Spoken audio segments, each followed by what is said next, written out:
Sur la colline des potiers de Safi, la journée commence avec la couleur de l'argile.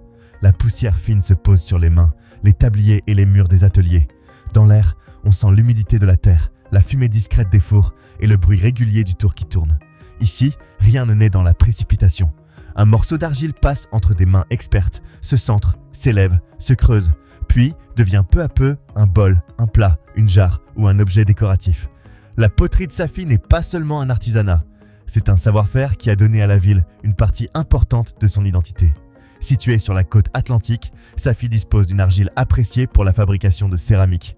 Cette matière première, disponible localement, a favorisé l'installation d'ateliers et la continuité d'une tradition transmise depuis plusieurs générations. Le quartier le plus emblématique reste la colline des potiers. C'est là que se concentrent de nombreux ateliers, où les artisans travaillent encore dans un environnement marqué par la terre, l'eau, le feu et la patience. Safi est aussi connu pour certaines signatures visuelles, notamment l'usage du bleu, souvent associé à la céramique safiote, mais aussi pour la richesse des motifs floraux, géométriques et décoratifs qui ornent les pièces. Mais avant d'être une couleur ou un motif, la poterie est d'abord un geste. Le potier commence par préparer l'argile. Il la nettoie, l'humidifie, la malaxe et la rend souple. Ensuite vient le tour. Le pied, la main et le regard doivent travailler ensemble. Si la pression est trop forte, la forme s'effondre. Si elle est trop faible, l'objet reste irrégulier. Le geste paraît simple, mais il demande des années d'apprentissage. Une fois la forme créée, la pièce doit sécher lentement. Cette étape est fragile. Trop de soleil et l'objet se fissure. Trop d'humidité et il ne tient pas. Après le séchage vient la cuisson dans les fours. Le feu transforme la terre en céramique.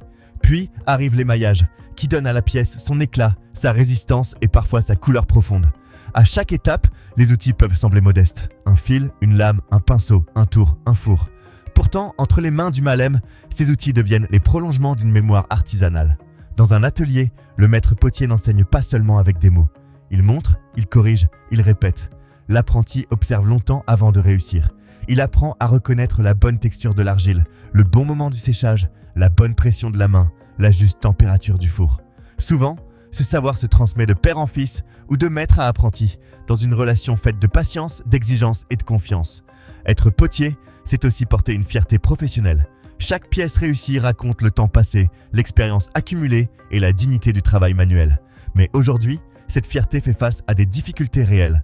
La concurrence industrielle, les produits standardisés, la baisse de l'intérêt de certains jeunes pour les métiers manuels et le coût des matières premières menacent parfois la continuité de ce patrimoine. C'est pourquoi préserver la poterie de Safi ne signifie pas la figer dans le passé. Il s'agit plutôt de lui permettre de vivre en soutenant les artisans, en formant de nouveaux apprentis, en valorisant les pièces authentiques et en ouvrant la création à de nouveaux usages sans perdre l'esprit du métier. Entre tradition et modernité, la poterie de Safi reste un patrimoine vivant. Elle nous rappelle qu'un objet en terre cuite n'est jamais seulement un objet. Il contient la main qui l'a façonné, le feu qui l'a transformé et la mémoire d'une ville qui continue de créer avec la terre.